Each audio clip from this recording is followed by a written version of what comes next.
শোন, টাকা দিয়া পরে মোবাইল দিয়ে দিবি। যা ভাই মোবাইল একজন পার্সোনাল জিনিস, মোবাইল দেওয়ার সময় তো অনেক মধুর মধুর কথা কইছে। জন আইফোন, ভাই মারতেছেন কি লাগা? টাকা দিয়া পরে মোবাইল দিয়ে দিবি। যা।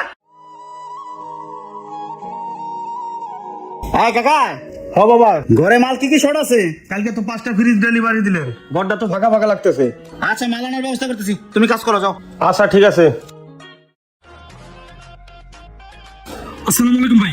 আরে আসিফ, বসো বসো। ভাই আমার ছোট ভাইয়ের তো একটা ফোন দেওয়া লাগে, তো 10,000 টাকার মধ্যে আপনার কাছে কি ফোন আছে? হ্যাঁ আরে ভাই, ছোট ভাইয়ের একটা ফোন দিবা 10,000 টাকা। 10,000 টাকা কোনো বাজেট হলো মিয়া? একটা কাজ করো, ওই যে ফোনটা দেখতেছো না, ওইটা 30,000 টাকা, ওইটা দিয়ে দাও। 30,000 টাকা ভাই, এত টাকা তো বাজেট নাই। ছোট ভাই আসিফ, এলাকার ভিতরে আমি থেকে যদি তোমাকে কোনো উপকারই না করতে পারি, আমি আছি কি করতে? ওই 30,000 টাকা আমার ফোনটা দিয়ে দাও, এখন 10,000 টাকা দিয়ে দাও, আর যাও মাসে মাসে কিস্তিতে দিয়ে দিও। বাকিটা কিস্তিতে?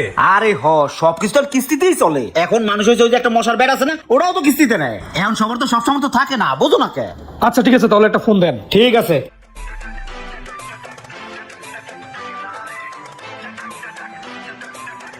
ভাই টাকাটা।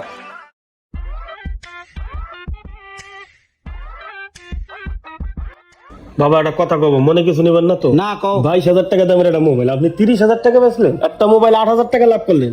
আপনার পরিচিত লোক এইভাবে ঠকাইলেন? শোনো কাকা, এটা কিস্তির ব্যবসা, আমি চালান কাটাইছি না। শোনো বাবা, লোভ ভালো কিন্তু অতিরিক্ত লোভ ভালো না। তুমি তোমার কাজ করো, যাও।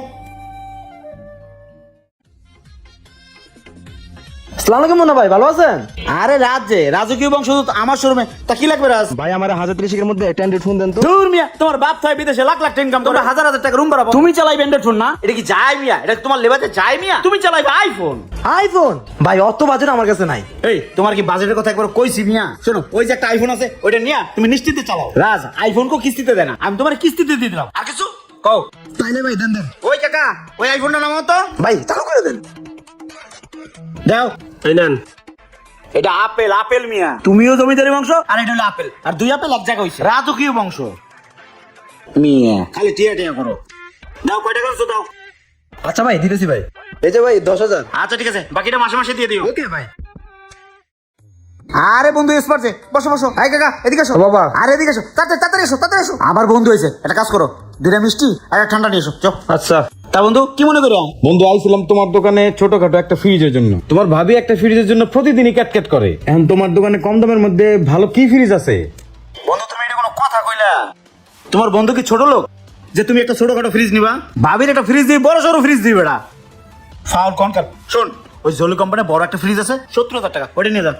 বন্ধু ব্যবসা বাণিজ্যের অবস্থা খুবই খারাপ, আমার কাছে আছে 1,030। আমি এত বড় ফ্রিজ কিভাবে নিব বন্ধু ক? এই বেটা, তোর টাকার কথা একবার কইছি যে টাকা দে। বেটা ছোট লোক চিন্তা বেটা, তুই ফ্রিজ নিয়ে যা। এই বেটা পুরো দোকান তোর যেমন চাই নিয়ে যা। বেটা মুখে মুখে বন্ধু বস আর মনে মনে পড়বো বস না। শোন, বড় ফ্রিজটা তোর দিয়ে দিতেছি, নগদ যে 30,000 টাকা আছে না, ওটা ডাউন পেমেন্ট দিয়ে যা, আর বাকিটা তুই কিস্তিতে দিয়ে দিস। তোর যখন মন চায় তুই কিস্তি দিয়ে দিস। আর কোনো সুবিধা লাগবে? ধন্যবাদ বন্ধু। আয় তুই সাথে, তোর ফ্রিজটা দেখাই, আয় আয়।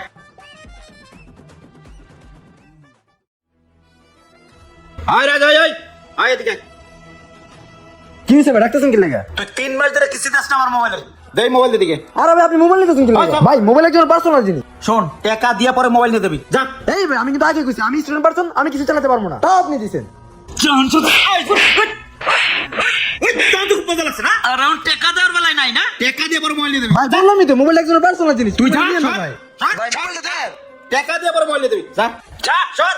টাকা লই পরে দেখা করবি। ফোন কেনার মনত নাই, আইফোন মামা, মারাইছিস। তোর লগে এরকম ব্যাপারটা করলো কি লাগা? কাহিনীটা তো কিছু বুঝলাম না। আসসালামু আলাইকুম ভাই। ওয়ালাইকুম সালাম। আলমগীর ভাই, বসেন, কেমন আছেন? এই তো ভালো।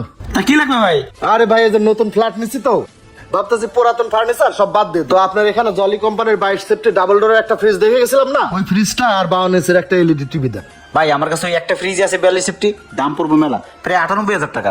আর টিভি যেটা দেখে গেছেন ওটার দাম পড়বে 70,000 টাকা। আরে ভাই আপনি দাম নিয়ে টেনশন করতেছেন, আমি কি এ পর্যন্ত আপনার দোকান থেকে কম মাল নিছি? আজ পর্যন্ত কোনো একটা কিস্তি ঘুরাইছি?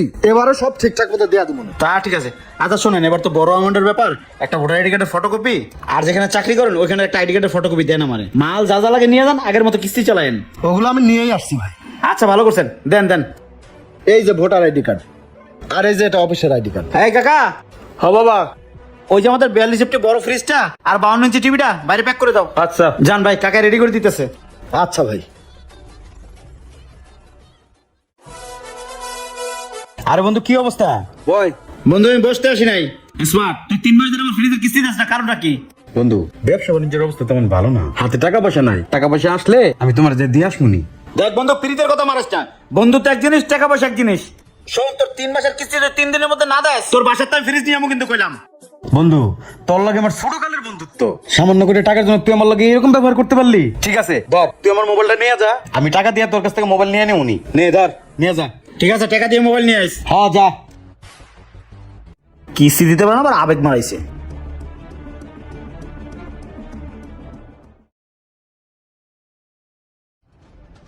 আসসালামু আলাইকুম শামীম ভাই।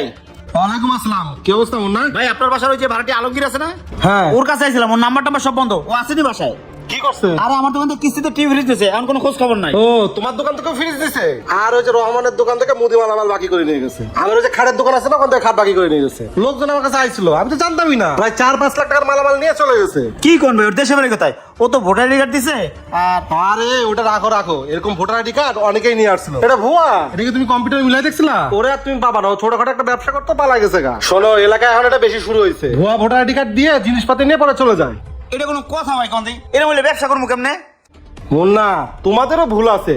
তোমরা সামান্য করে টাকার লোভে কি করো চিনো না, জানো না, কিস্তি দিয়ে বসে থাকো লাখ লাখ টাকা। কি করবো ভাই, এলাকায় ব্যবসা করতে এলাকার মানুষ তো কিস্তি ছাড়া কিছুই বুঝে না, নগদ কিছুই কিনতে চায় না। শোনো, কিস্তিতে জিনিস বিক্রি করবে না কেন, করো, কিন্তু ভালো মতো খোঁজ খবর নিয়ে তারপর বিক্রি করো। কিস্তিতে মালামাল বিক্রি করলে অবশ্যই ভালো একজন জামিনদার নিয়ে তারপর মাল দিতে হয়। আরে ভাই, জামিনদার নেই, কারণ হচ্ছে আপনার পাশে 10-15 বছর ধরে থাকে, ওনার কোনোদিন সন্দেহ হয় না। উনি যেভাবে ঠকাই যাইবো, ওনার সাথে আবার গলায় গলায় প্রীত। এক কাপ চা খাইলে আমারে খাওয়ায়, আমি 1 কাপ চা খাইলে ওনারে খাওয়াই। এই লোকটা এই কাজ করবো আমি কখনো কল্পনা করছি? মানুষ তো জঘন্য কিভাবে, যাওয়ার সময় কতগুলো টাকা নিয়ে গেল ভাই। আচ্ছা ভাই যাই, আসসালামু আলাইকুম। ওয়ালাইকুম আসসালাম, যাও।